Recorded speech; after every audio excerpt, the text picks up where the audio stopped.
The Greeks of Asia Minor, willing to claim back their freedom, revolted against Persian rule. The Ionian revolt was successful in the beginning, but ultimately failed to achieve its goal.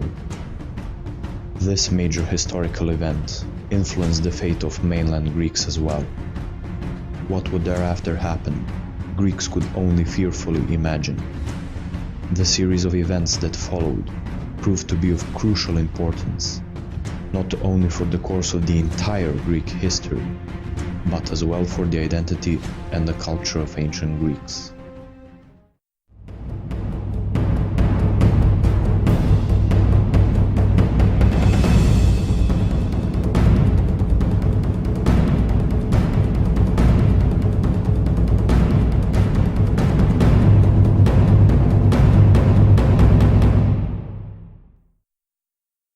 The extent of Athenian grief for fellow Greeks in Asia Minor is best shown in the following.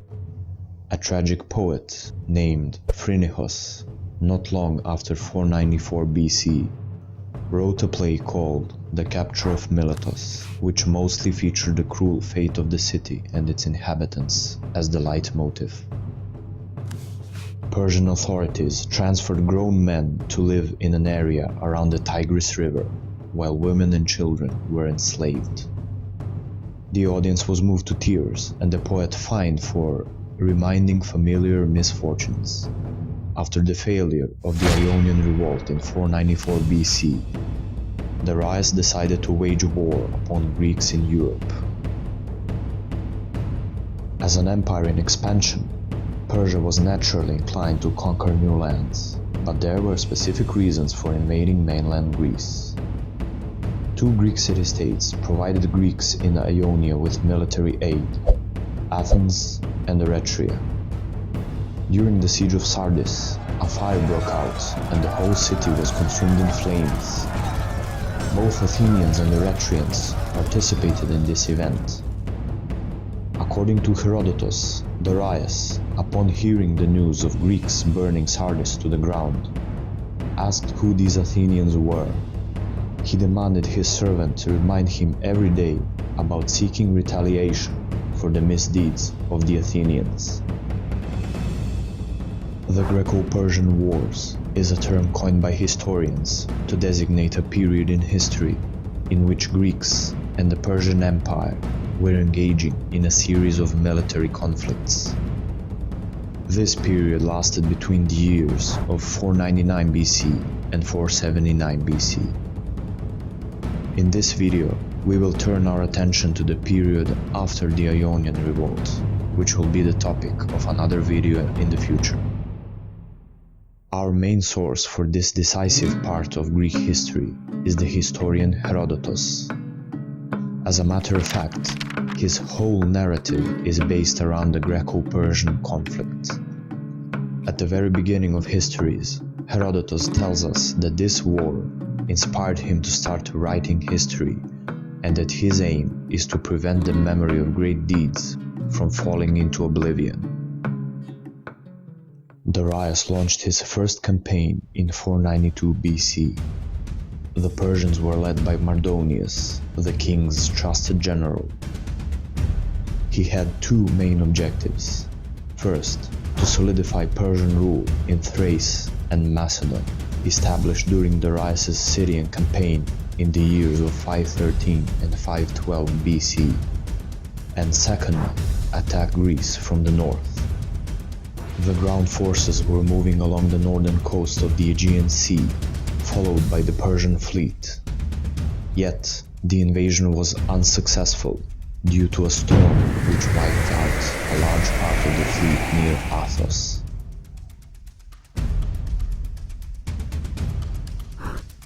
Determined to punish the Greeks nonetheless, Darius started planning another campaign. This time, his forces were to take another route across the Aegean Sea. In the year of 490 BC, the mighty Persian fleet, led by Datis and Artaphernes, set sail and captured the island of Naxos. Not long after, the majority of the Cyclades fell under Achaemenid rule. the Persians disembarked on Euboea and burned the city of Eretria to the ground, as an act of revenge for their involvement in the Ionian revolt. At this time, the Athenians are readily expecting the Persians to land on Attica and attack their polis. The Marathon plain was chosen for landing, since its terrain enabled the Persians to use their cavalry. Upon their landing at Marathon, the Persians were in no hurry to initiate the battle. The Athenians were led by Callimachus, the Archon Polemarch, and had around 9,000 men at disposal. The High Command was hesitant whether they should attack as soon as possible, or wait for the Persians to attack first. Although vastly outnumbered, a vigorous strategos, Miltiades, proposed to Callimachus Athenians launch an attack promptly. As Herodotus claims, Athens was in danger of surrendering to Persians due to existence of a pro-Persian party in the city, which finally instigated the Athenians to attack first. The right flank was commanded by Callimachus himself, while the far left flank was manned by Plataeans from Boeotia. The Greek middle was probably intentionally left thinner in order to generate more force on flanks, which, according to the plan, were to encircle Persian forces. The Persians weren't adequately prepared for the Athenian offensive. Deeming the Greeks mad, the invaders were completely surprised by the sudden attack. Knowing the enemy archers were a great threat, the Athenians covered as much distance as fast as possible. Although heavily armored in accordance with the standard hoplite panoply, these tactics proved most crucial in achieving victory. The Athenians managed to close the gap and engage in melee combat with their foes. Once in close quarters combat, the Persians proved themselves no match for superior Greek hoplites. Even though the Persians succeeded in suppressing the Greek center, both flanks were shattered, followed by encirclement of the remainder Persian troops.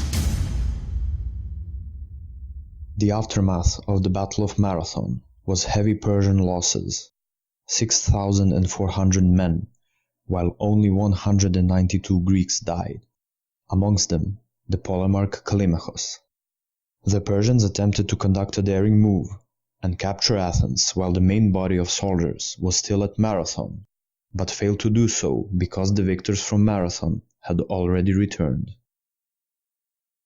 The significance of the Greek victory at Marathon was immense.